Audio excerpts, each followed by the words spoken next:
from Sciences Po, Paris, who will now take the floor themselves. They will defend the motion 100 years later, a continent is turning into a country. So I ask the team from Sciences Po, please, to advance to the podium.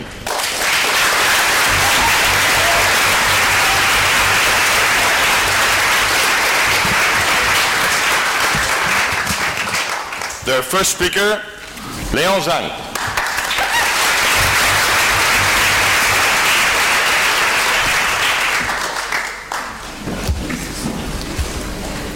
Esteemed jury, honorable chairman, delightful timekeeper, ladies and gentlemen, good evening. I have a confession to make. A terrible, terrible confession. You're going to judge me. You're going to advise me to seek medical attention. But I need to say it. I'm ashamed, so I'm gonna whisper it. I love the European Union. Yes, you heard it.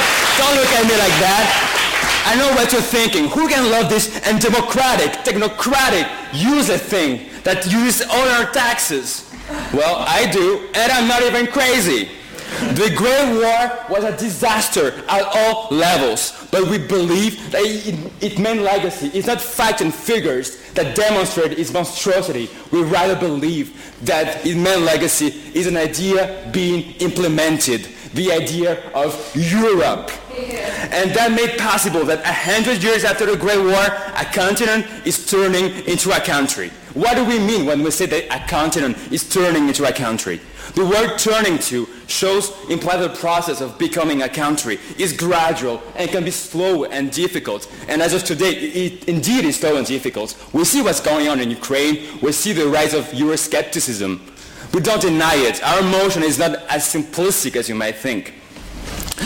We simply took the time to look at the path the European walked, and what we found out is like for the most part, it's a beautiful story. Yes. Jobbik and Golden Dawn are marching through the streets of Hungary and Greece, shouting death to the Jews.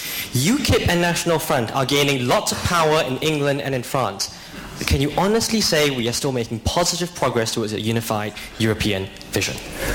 The word turning to imply the process is gradual. We are not bisounours. We know the world has the mean people in the world, and we accept this. This is not, but we need to take this path work into that directions.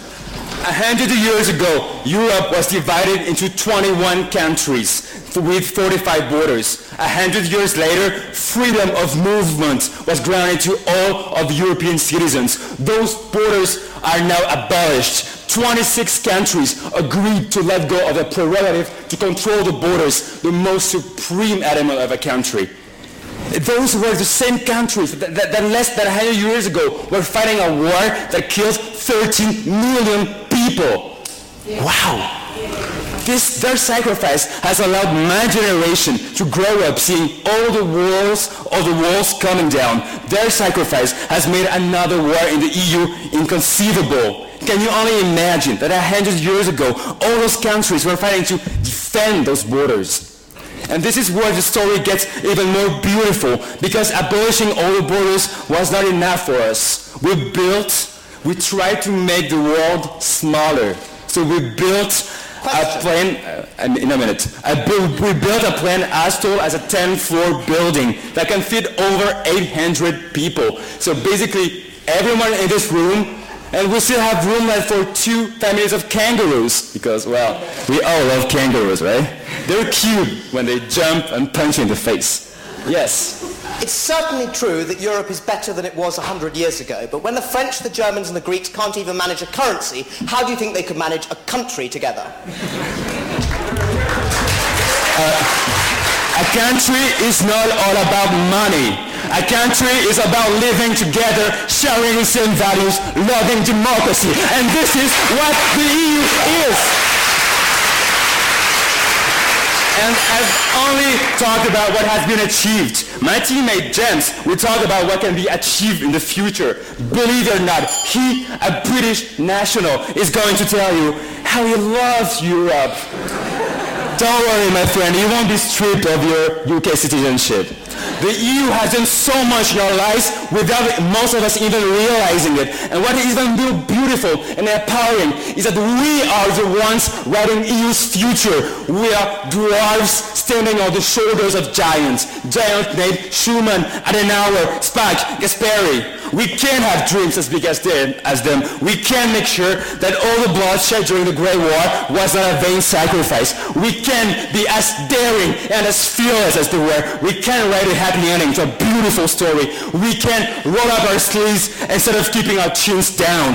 We can turn a continent into a country. It's only up to us. So lovers of Europe, unite!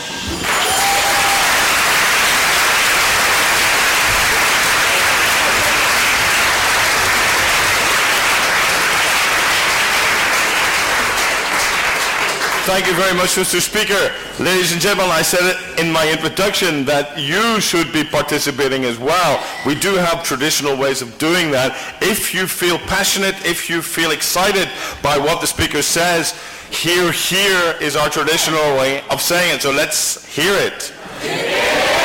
If you disagree and you feel passionate about your disagreement, then we have a beautiful word called shame with a very, very long central vowel, which is an A, so it comes out something along the lines of shame. So let's hear it. Very nice. Let's hear you join the speakers. They are up here. They're on their own. They're isolated. They want to know that you're with them or you're against them, but at least that you're listening to them.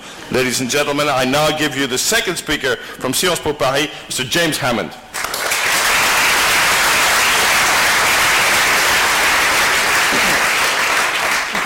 Your Excellencies, esteemed jury, delightful timekeeper, honourable chairman, and brilliant but rather misguided Europeans and beyond assembled here tonight. Hear, hear. Ladies and gentlemen, good evening. 3 weeks ago, I visited the Somme.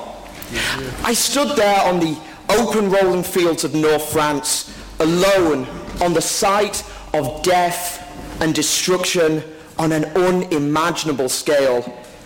And what I remember most was the silence. This once tranquil piece of French farmland had returned again to how it must have been before 1914. There was no landscape scarred by craters or cut apart by trenches. No mud, no barbed wire, just silence. At first I felt sad, as if what had happened there had been conveniently forgotten, hidden from our conscience. I felt ashamed that I found it so difficult to imagine how those fields must have looked 100 years ago. But I began to realize that perhaps my generation, being unable to imagine the horrors of war, was not a bad thing. For my generation have a great privilege. We have never had to experience war. And for my generation, any more than any other, this is because of the European Union, of putting aside our differences and cooperating. Gradually, step by step, we have made a war on the scale experienced by that generation inconceivable. As Leon highlighted, those borders that were once front lines have disappeared. And so that is why tonight I don't want to talk about the terrible destruction of the First World War. I want to talk about the wonderful European Union and what its committees and its treaties are doing for all of us. Its laws on how curved cucumbers or the banning the sale of eggs. I believe it is no exaggeration to say the EU has saved Europe from war. It has made friends out of enemies. It has made peace out of war. Yes, please. We agree with everything you just said. Would you care to defend the motion that you have signed up to, namely that this is enough to lead to not just shared movement of people, not just shared economies, but rather a shared sense of nationhood? That's the burden you've set yourselves. Defend it. Yes, and I will do, because I will highlight that there are problems, there are challenges facing Europe. And you highlighted before the rise of UKIP, the rise of Front National. But of course there will be challenges along this road. But I dare you today to even conceive the idea that tomorrow morning German tanks will come rising across the French border. 100 years ago, that was a daily reality. Yes, please. I don't conceive that idea, but nor do I conceive all of us having a shared flag, a shared nationhood, being the same country, which is the idea you asked me to conceive, sir. It is a gradual process. It is a road beset by challenges. But already we have a single European Parliament. Across the EU we have a single Eurozone. But most importantly, it's not about institutions or flags or symbols. It's about the idea of Europe. It's about putting aside our differences. It's about making the war that 100 years ago was a daily reality, today inconceivable.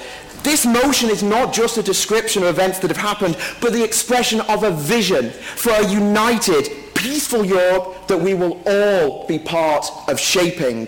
Sure, there are problems. We only need to look at the crisis in Ukraine today to see that the forces of identity, nationalism, distrust can still rip apart Europe, can still bring fellow Europeans into violence against each other.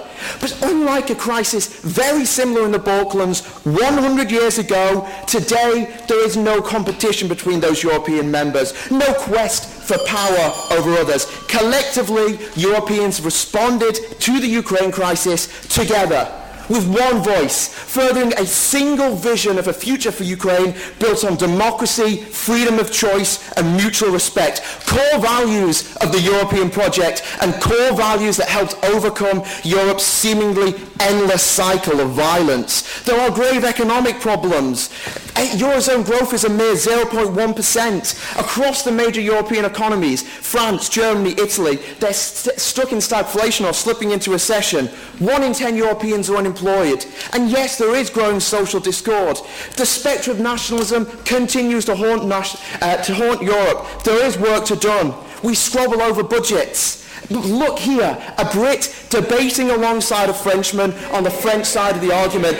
Gone are the days of competition and militarism. Gone are the days of aggression and distrust. 100 years ago, the nations here at this debate were fighting each other. Tonight, we are friends. Tonight, war between us is now unthinkable. That last generation gave us a special gift. They began to unite a varied and complex continent together. They taught us to overcome our differences and realize our similarities, to put aside the sword and become friends together as Europeans. And tonight, my friends, a continent is turning into a country. Tonight, a major war on this continent is inconceivable. Thank you.